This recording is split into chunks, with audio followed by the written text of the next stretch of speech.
আমি মনে করি ইটস ভেরি ভ্যালুয়েবল।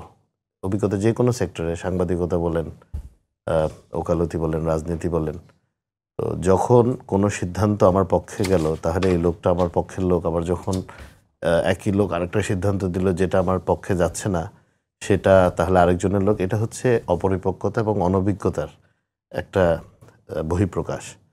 তো পার্টিসান লোক বলতে এক্স্যাক্টলি পার্টির লোকই উপদেষ্টা পরিষদে আছে। একজন রিজাইন করেছে, আরেকজন এখনো পদে আছে, উপদেষ্টা হিসেবে কাজ করছেন। ওনারা একই সাথে কাজ করেছেন এবং ওনাদের যে রিজাইন করলেন একজন উপদেষ্টা, উনি তো ওনাদের ব্যাপারে স্পেসিফিকলি বলেছেন যে ওনাদের কিছু ওনার জানা আছে বা কি মুনাফিকি করেছে, বা ওনার ভাষায় বলছে, আমার না, ওনাদের নাহিদ ইসলামের ভাষায় বলছে যে কিছু উপদেষ্টা তাদের দলীয় উপদেষ্টাদের মুনাফিকির কাহিনী উনি ফাঁস করবেন। এগুলো আমরা কিছুদিন আগে ফেসবুকে স্ট্যাটাস দেখেছি। আসলে বিষয়টা হচ্ছে জুলাই সনদ নিয়ে যে আলাপ আলোচনাটা হয়েছে, প্রথম দিকে শুনলাম বিএনপি নাকি সাইন করবে না। প্রথম দিকে একটা আলাপ ছিল, মানে এমন একটা বলা হচ্ছিল যে বিএনপি এটা নিয়ে তালবাহানা করছে, এটা করছে, ওইটা করছে। তারপরে ঐক্যমত্য কমিশনে বললো বিএনপি কোনো কিছুতে এগ্রি করে না, যেখানে আলটিমেটলি 861 বা 62টাতে ঐক্যমত ছিল, 50টা বা সামথিং যেটাতে মতভেদ ছিল বা মত পার্থক্য ছিল। তো এই যে মিসলিড করে দেশটাকে মানে একটা আনসার্টেনিটির মধ্যে নেওয়াটা যে দেশের জন্য কোনো ফলপ্রসূ বা মানে it's not beneficial for the country, এই জন্য আমি শুরুতে বলার আগে শুরু করেছিলাম যে অভিজ্ঞতা ইটস অফ আটমোস্ট ইম্পর্টেন্স।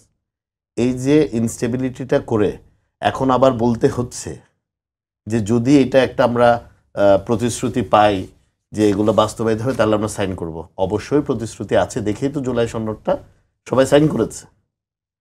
তো আমার মনে হয় যত দিন যাবে অভিজ্ঞতা ওনারা আরও অর্জন করবেন, বুঝতে শিখবেন এবং দেখবেন যে রাজনীতিতে এত কলাকৌশল বাদ দিয়ে যদি আমরা সরল পথে, যেটা দেশের জন্য ভালো, সেই পথে হাঁটি, তাহলে রাজনীতিও সহজতর হবে, দেশের মানুষও দুর্ভোগ কম ভোগ করতে হবে। আমি এতটুকু মনে করি। আর পার্টিসান যারা বলছেন, আমি বলি আবারও, এই নামগুলো প্রস্তাব কারা করেছিল?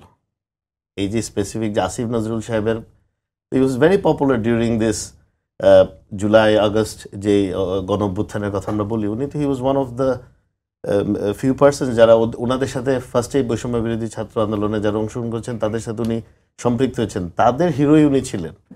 তো যেই স্টেটমেন্টটা ওদের পক্ষে যাচ্ছে, তখন ওনাদের সাথে আবার যে একটু মনে করেন মনে হচ্ছে যে এটা ওনাদের ঠিক পক্ষে গেল না বা দেশের পক্ষে গেল, তখন বলছে বিএনপির লোক। বিএনপি সমর্থিত কোনো উপদেষ্টা না, আমার মনে হয় না। আমার মনে হয়, আমি এটা বিশ্বাস করতে চাই যে এই উপদেষ্টা মণ্ডলী, প্রধান উপদেষ্টা সহ যারা আছেন, তারা একটি বিশেষ পরিস্থিতির কারণে এই দায়িত্বটা নিয়েছেন এবং ওনারা যে ইন্টিগ্রিটি নিয়ে নিয়েছেন, যে ইম্পার্শিয়ালিটি নিয়ে নিয়েছেন, শেষ পর্যন্ত ওনারা এটা ধরে রাখতে চাইবেন বলে আমি বিশ্বাস করতে চাই।